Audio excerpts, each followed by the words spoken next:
Hello students, welcome back to our YouTube channel. आज हम discuss करेंगे एक नया टॉपिक। बच्चों, हमारा जो टॉपिक डिस्कशन है आज वो रहेगा एक पर्टिकुलर, एक बहुत ही इम्पोर्टेंट आर्टिकल हमारा electric field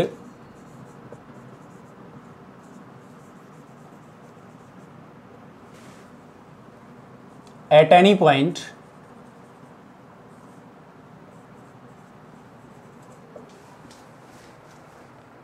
on equatorial line of electric dipole।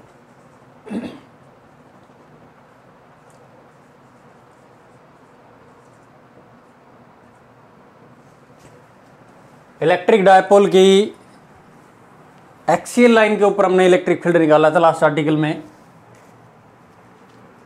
अगर आप एक्सियल लाइन या इक्वेटोरियल लाइन के बारे में आपको नहीं पता है तो मैं दोबारा फिर बता देता हूं। ये एक इलेक्ट्रिक डायपोल है बेटा, प्लस क्यू और माइनस क्यू चार्ज से जो बना हुआ है। ये प्लस क्यू और माइनस क्यू चार्ज एक दूरी पे रखे हुए, एक डिस्टेंस है दोनों के बीच में, ठीक है। ये जो लाइन है इसको हम एक्सियल लाइन कहेंगे। जो प्लस क्यू और माइनस क्यू चार्ज को जो लाइन मिला रही है उस लाइन को अगर आगे बढ़ाओगे तो एक्सियल लाइन हो जाएगी, ठीक है। यानी ये डायपोल का एक्सिस है और एक्सिस के साथ ही जो लाइन आगे चली जाएगी वो एक्सियल लाइन होगी। इस एक्सियल लाइन के परपेंडिकुलर डायपोल को दो टुकड़ों में, दो हिस्सों में बराबर जो लाइन काट देगी, जो बाइसेक्ट कर देगी डायपोल को इक्वल पार्ट्स में वर्टिकली, उस लाइन को हम क्या कहेंगे? इक्वेटोरियल लाइन कहेंगे, ठीक है। तो इस लाइन पे आप यहाँ कहीं भी एक पॉइंट ले सकते हो, उस पॉइंट के ऊपर इलेक्ट्रिक फील्ड आपको निकालना है, ठीक है। तो चलिए इस आर्टिकल में हम इस लाइन के ऊपर इसके अपर पोर्शन में कोई भी एक पॉइंट चूज करेंगे जो कि इक्वेटोरियल लाइन पे लाई करेगा, ठीक है। उस लाइन के ऊपर हम क्या करेंगे? एक इलेक्ट्रिक फील्ड निकालेंगे कुछ इस तरीके से, ठीक है। चलिए शुरू करते हैं।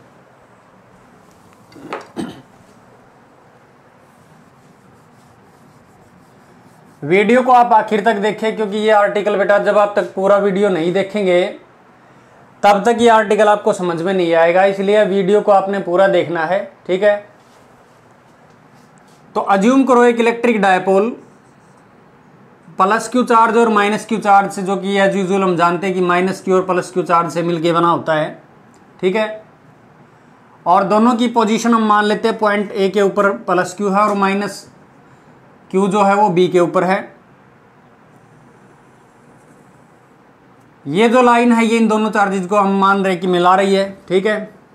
तो मैंने जैसे पहले बताया कि एक लाइन जो है डायपोल के ओरिजिन से पास होगी, इसको बीचों बीच काट देगी दो टुकड़ों में, दो हिस्सों में, ठीक है। आप इसके नीचे वाले पोर्शन में भी कोई पॉइंट अज्यूम कर सकते हो। हम क्या कर रहे हैं? ऊपर वाले पोर्शन में पॉइंट अज्यूम कर रहे हैं डायपोल के ओरिजिन से आर डिस्टेंस के ऊपर, ठीक है। तो मान लेते हैं कि ये जो लाइन पॉइंट ए को हमने, अब ये जो पॉइंट है ये हमने मान लिया पॉइंट पी, ठीक है। पॉइंट पी मान लिया, इधर मान लेते हैं इसको। तो पी पॉइंट के ऊपर हमने क्या करना है? इलेक्ट्रिक फील्ड निकालना है इस पॉइंट के ऊपर, जो कि इक्वेटोरियल लाइन के ऊपर एक पॉइंट है, ठीक है। ओ से पी तक का जो डिस्टेंस है, जैसे हमने लास्ट आर्टिकल में भी OP is equal to R माना था, इसमें भी हम ओपी को आर के बराबर अज्यूम कर रहे हैं, ठीक है। ए बी जो है वो हमारा है 2a के बराबर, जो कि डायपोल लेंथ होती है, डायपोल साइज भी इसको कह सकते हैं हम। ओ ओरिजिन अगर डायपोल का है तो जाहिर सी बात है ए से ओ तक का डिस्टेंस भी ए होगा और ओ से बी तक का डिस्टेंस भी ए होगा, ठीक है। और ये एंगल हम थीटा मान लेते हैं, इधर भी ये एंगल थीटा होगा। क्यों? क्योंकि ये डिस्टेंस और ये डिस्टेंस बराबर होंगे, ठीक है। Means triangle A O P और बी ओ पी ये क्या होंगी? कॉन्ग्रुएंट होंगी, एक दूसरे के सिमिलर होंगी, ठीक है। इसलिए हम क्या कर रहे हैं? थीटा अज्यूम कर रहे हैं दोनों तरफ। आपने क्या करना है बेटे? आपने एक लाइन खींचनी है जो इसकी डायपोल की एक्सियल लाइन के बिल्कुल पैरेलल होगी, जो कि पी पॉइंट से जाएगी इस तरह से। एक्सियल लाइन के पैरेलल पी पॉइंट से होती हुई एक लाइन खींचनी है आपने, ठीक है, जो पी पॉइंट से होके जाएगी। अब आप देखो कि जो माइनस क्यू चार्ज होता है और प्लस क्यू चार्ज होता है उनका फील्ड कैसे होता है बेटा। प्लस क्यू चार्ज में हम देखते हैं कि फील्ड जो है आउटवर्ड होता है, रेडियली आउटवर्ड, ठीक है, और माइनस क्यू चार्ज का जो फील्ड होता है रेडियली इनवर्ड होता है, यानी electric field line plus charge से बाहर की तरफ निकलती हैं और माइनस चार्ज के अंदर लाइनें जो हैं वो परपेंडिकुलरली इनवर्ड होती है, अंदर की तरफ जाती हैं, ठीक है। तो यहाँ पर अगर हम प्लस क्यू चार्ज का फील्ड अगर देखें तो इससे भी इधर ऐसे लाइनें निकलेंगी, प्लस क्यू चार्ज की ऐसे लाइनें होंगी, ठीक है, इलेक्ट्रिक फील्ड लाइन। तो एक लाइन जो है इसके साथ ही जाएगी, यानी इस डायरेक्शन में कोई फील्ड होगा जो बिल्कुल इस तरह से होगा,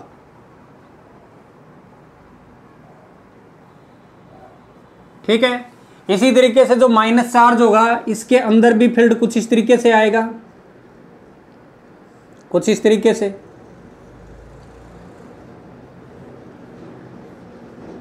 ठीक है। तो एक फील्ड लाइन जो है हम इस लाइन के साथ ले सकते हैं और वो फील्ड जो है कहाँ से होके आएगा, इस लाइन के, अगर इस चार्ज के अंदर अगर फील्ड की एक लाइन एंटर कर रही है तो यहाँ से भी वो लाइन जो है पास होगी इस पॉइंट पी से, और जो कि यहाँ मिल जाएगी इसमें, ठीक है। तो ये हो जाएगा हमारा ई माइनस और ये क्या हो जाएगा ई प्लस। तो ये तो बात हमने की कि जो फील्ड है माइनस क्यू चार्ज का प्लस क्यू चार्ज का वो फील्ड किस डायरेक्शन में होगा। जब तक आपको ये पता नहीं लगेगा कि एक्चुअली जो डायरेक्शन है इलेक्ट्रिक फील्ड की वो क्या है, तब तक आप आर्टिकल में उलझे रहेंगे, ठीक है। इसलिए आपको फर्स्ट ये आइडेंटिफाई करना है कि in which direction the electric field of minus q charge and plus q charge directed in which direction, ठीक है, किस डायरेक्शन में ये इनवर्ड होंगे या आउटवर्ड होंगे, किस तरीके से इनको हम शो करेंगे, किस डायरेक्शन में होंगे, ये आपको पता लगाना है, ठीक है। तो अब देखो हम थोड़ी सी ज्योमेट्री यूज करेंगे। ज्योमेट्री के हिसाब से अगर हम देखें, अगर ये लाइन इस लाइन के पैरेलल है, मैंने पहले बताया था कि ये लाइन जो है एक्सियल लाइन के पैरेलल होगी, ठीक है। हम इसको इसी ढंग से खींचेंगे तो ऑब्वियस सी बात है कि ये एंगल जो होगा ये थीटा होगा और ये एंगल भी क्या होगा, थीटा होगा। क्यों? क्योंकि ये एंगल जो है इस एंगल के इस तरह से बराबर होगा, आपने पढ़े भी हैं ज्योमेट्री में, ठीक है। तो ये जो पूरा एंगल होगा इधर, ये वाला जो होल एंगल है, एंटायर एंगल, ये तो थीटा होगा ही। तो ये एंगल कितना होगा, ये वाला एंगल, ये क्या होगा 2 थीटा होगा, ठीक है। इसको हम एक सिंपल तरीके से इस आर्टिकल को डिस्कस करेंगे। एक कंपोनेंट रेजोल्यूशन का जो तरीका है वो आप सभी बुक्स में देखेंगे, सभी जगह वही डिस्कस किया जाता है। आज हम इसको वेक्टर एडिशन की हेल्प से सोल्व करेंगे। तो 2 वेक्टर हैं आपके पास, एक वेक्टर ई प्लस वेक्टर है, एक ई माइनस वेक्टर है, ठीक है।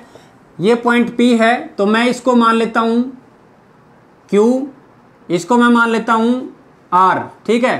तो जो पी क्यू वेक्टर है और पी आर वेक्टर है, ये 2 वेक्टर ई प्लस और ई माइनस को रिप्रेजेंट कर रहे हैं, ठीक है। और इन दोनों के बीच का एंगल क्या है, थीटा है।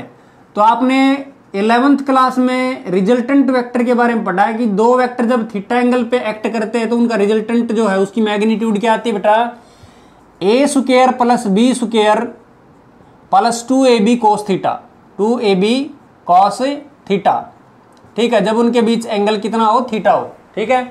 यहां पर भी देखिए ये दोनों वेक्टर एक पैरेललोग्राम यहां कंस्ट्रक्ट कर रहे हैं, ठीक है। और पैरेललोग्राम का ये जो डायगोनल है जो कि हॉरिजॉन्टली प्लस एक्स एक्सिस के अलग आपको नजर आ रहा है, ठीक है, यानी माइनस क्यू चार्ज की तरफ है ये। तो ये जो डायगोनल है ये टोटल इलेक्ट्रिक फील्ड को रिप्रेजेंट कर रहा है यहाँ पे, टोटल इलेक्ट्रिक फील्ड, ठीक है। यानी ई प्लस और ई माइनस का जो सम है वो ई टोटल है, that is directed along the line joining the plus Q and minus Q along positive x axis, ठीक है। तो ये एक पैरेललोग्राम है, पैरेललोग्राम का ये डायगोनल जो कि ई को, टोटल ई को रिप्रेजेंट कर रहा है, ठीक है। तो इसी रूल का यूज करेंगे यहां। थीटा जो है वो हमारा थीटा ना होके 2 थीटा है, यहाँ पे 2 एंगल है, वो क्या है 2 थीटा है। कितना है एंगल, 2 थीटा।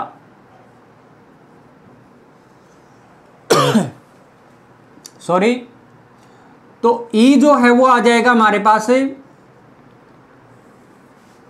ई plus square e minus square plus 2e plus e minus cos 2 theta. ये तो हम सिंपली इस फॉर्मूले का यूज किया यहाँ पे। हमारा जो a है वो e प्लस है, b जो है वो e माइनस है, ठीक है। अब देखो बेटा e प्लस और e माइनस को निकालेंगे हम। e प्लस क्या होगा 1/4 pi epsilon not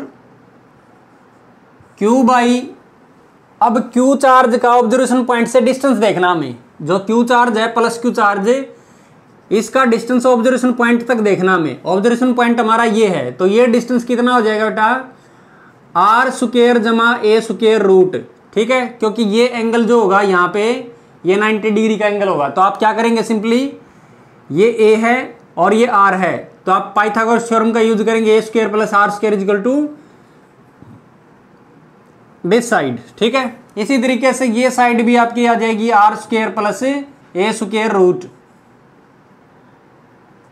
very simple to calculate this arm and this arm.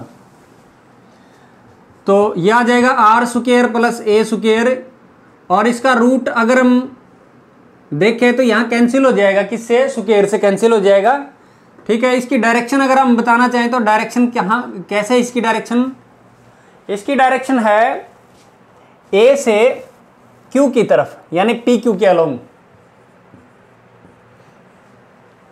इसी तरीके से ई माइनस जो है that is 1/4 pi epsilon not Q by R square plus A square, again the same, and the direction of this field is along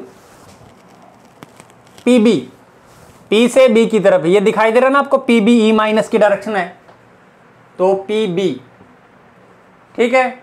अब देखो अगर हम magnitude की अगर बात करें दोनों इलेक्ट्रिक फील्ड्स में, तो e minus mode is equal to e plus mode.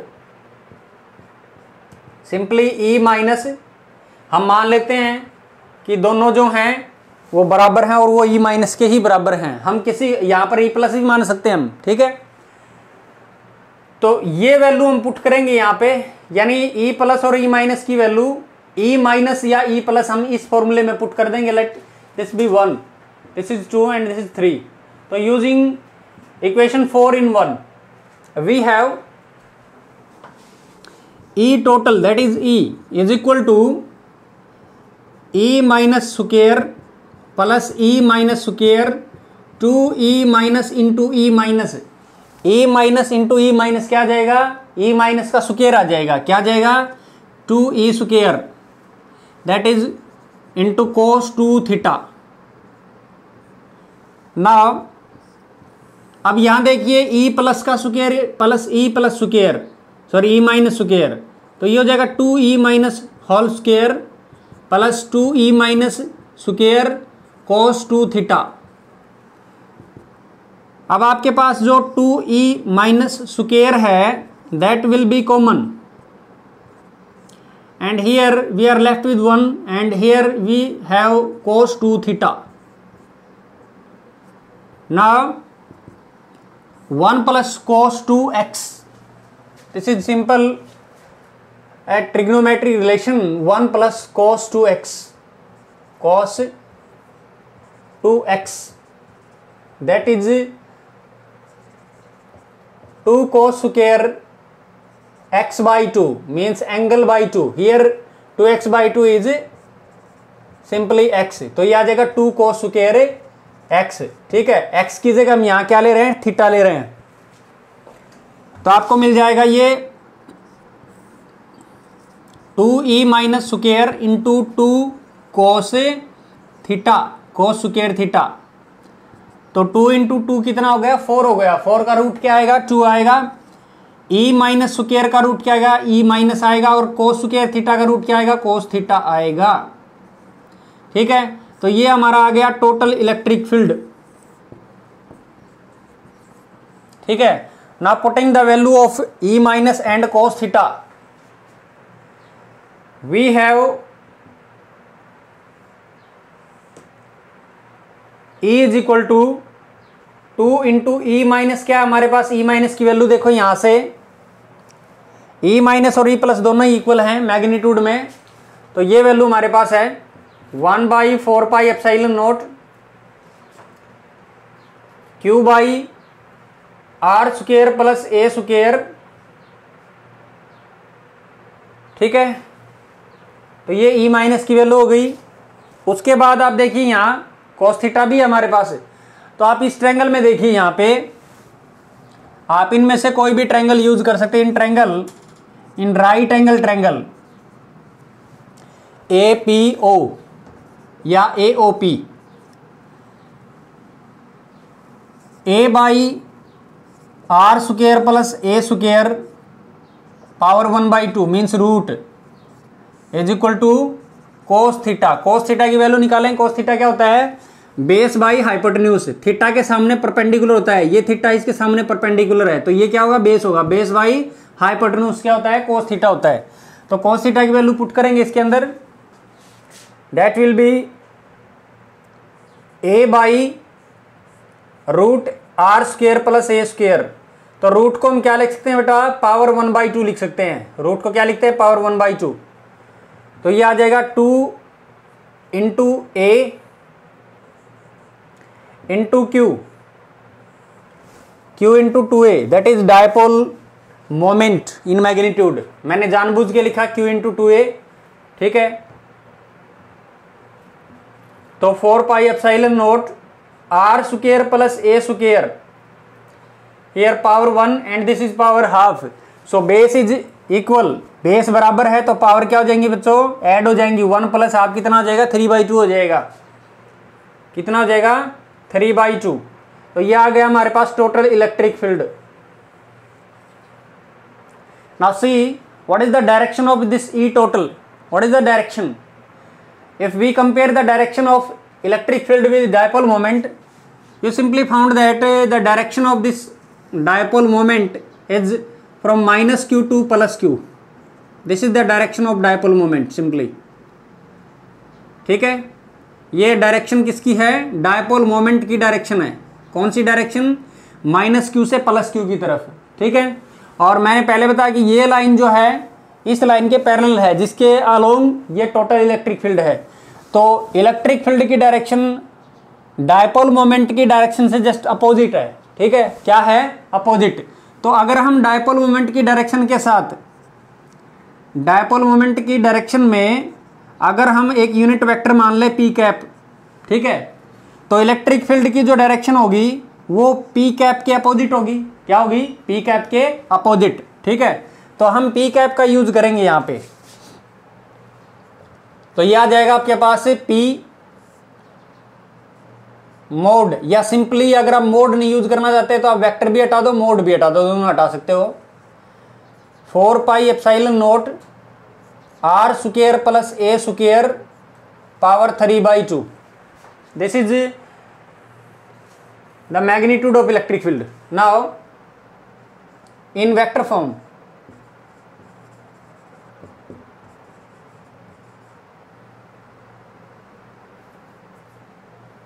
तो यह आ जाएगा E vector is equal to minus P vector. अब देखो इसको मैंने वेक्टर में चेंज कर दिया और माइनस का साइन मैंने यहां पुट किया है। क्यों? क्योंकि जो पी वेक्टर है वो पी वेक्टर ई के अपोजिट है। ई की डायरेक्शन ये है और पी की डायरेक्शन ये है, ठीक है। तो यह आ जाएगा minus P over 4 pi epsilon naught R square plus ए स्क्वेयर पावर 3/2, ठीक है। अगर आप यहां पी को एक वेक्टर अज्यूम नहीं कर रहे, एक स्केलर मान रहे हो, तो आप क्या लिखेंगे? माइनस आई कैप लिखेंगे, माइनस आई कैप, ठीक है। आई कैप क्यों लिखेंगे? क्योंकि ये माइनस एक्स एक्सिस के अलोंग ये जो वेक्टर है पी दिया हुआ है, ठीक है। तो ये आ जाएगा। और आप ये भी यूज कर सकते हैं,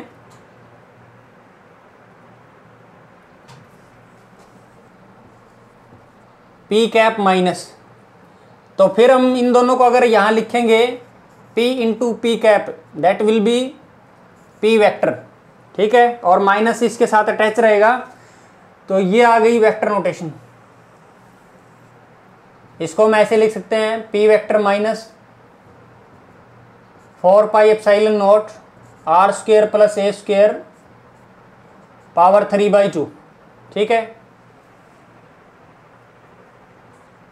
that is vector E. So this is the result in vector form, in which we are simply representing the electric field due to a dipole on its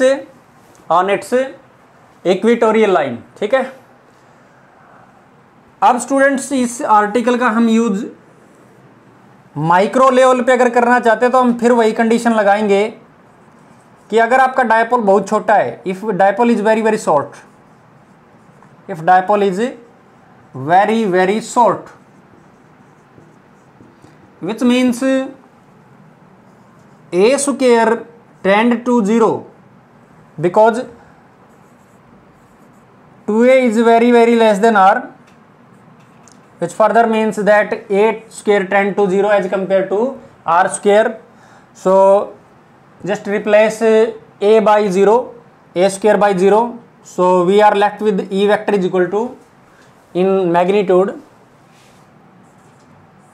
P over 4 pi epsilon naught r cube. So again we are seeing that E inversely proportional to cube of r. ठीक है, cube of r। और इससे पहले वाले article में जो XC line का article था उसमें भी हमने शॉर्ट डायपोल के लिए इसी तरह की प्रोपोर्शनलिटी जो है रिलेशन हमने निकाली थी। लेकिन उस आर्टिकल में और इस आर्टिकल में थोड़ा सा फर्क है बेटा, कि इसमें जो हम इक्वेटोरियल लाइन का जो फील्ड निकाल रहे हैं शॉर्ट डायपोल का,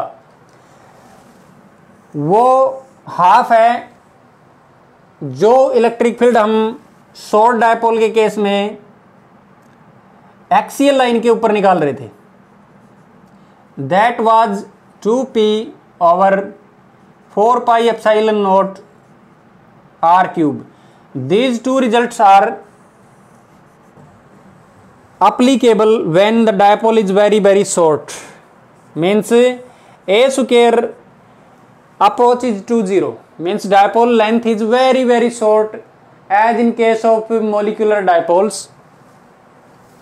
So clearly इन दोनों इक्वेशन से अगर आप कंपेयर करेंगे यहाँ पे तो आपको एक रिजल्ट और मिल रहा है। क्या रिजल्ट मिल रहा है कि जो एक्सियल लाइन का जो इलेक्ट्रिक फील्ड है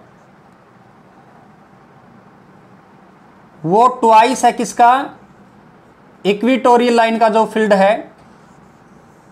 कब, when dipole is very very short.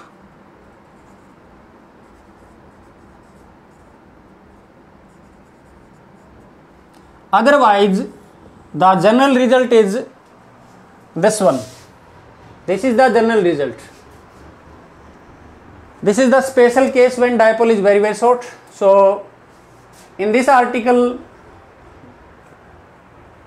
we have found that the electric field on the equatorial line is cylindrically symmetric when dipole is very very short, and this electric field for short dipole is half that the axial line field। ठीक है, axial line के field का ही क्या होगा, half होगा। मैं यहां पर ये बात कहना चाहता हूं कि जो इक्वेटोरियल लाइन का जो फील्ड है that will be half of the axial line field।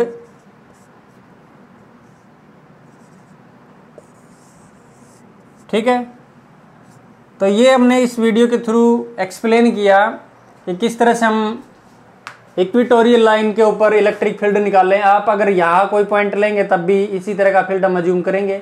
Field जो है वो इस आर पे ही डिपेंड करेगा। ठीक है, आर पे डिपेंड करेगा तो आर की वैल्यू जो है वो वेरी होती चली जाएगी और इस तरह से फील्ड जो है आपको मिल जाएगा।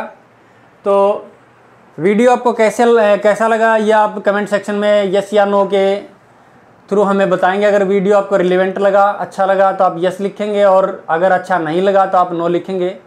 ठीक है, और इस वीडियो को बच्चों आप अपने फ्रेंड्स के साथ, अपने फ्रेंड सर्कल में ज़्यादा से ज़्यादा शेयर करेंगे ताकि उन बच्चों को भी इस वीडियो के थ्रू फिजिक्स का कोई ना कोई ऐसा क्वेश्चन हो जो उनके मन में उठ रहा हो, उनको उसका जवाब मिल सके। ठीक है, और दूसरी बात यह है कि अगर आप चैनल के ऊपर नए हैं तो वीडियो को देखने के बाद आप वीडियो को लाइक करें, चैनल को सब्सक्राइब करें और साथ में जो घंटी का निशान है उसको भी दबाते रहें, ठीक है, ताकि आपको जो अपकमिंग वीडियोज़ हैं, जो फ्यूचर में जो वीडियोज़ हम अपलोड करेंगे उनकी इन्फॉर्मेशन आपको बहुत ही जल्दी मिल सके, ठीक है। तो इन्हीं शब्दों के साथ हम आपसे विदा लेते हैं, मिलेंगे एक नए वीडियो के साथ, ठीक है। तब तक के लिए जय हिंद, जय भारत, थैंक यू।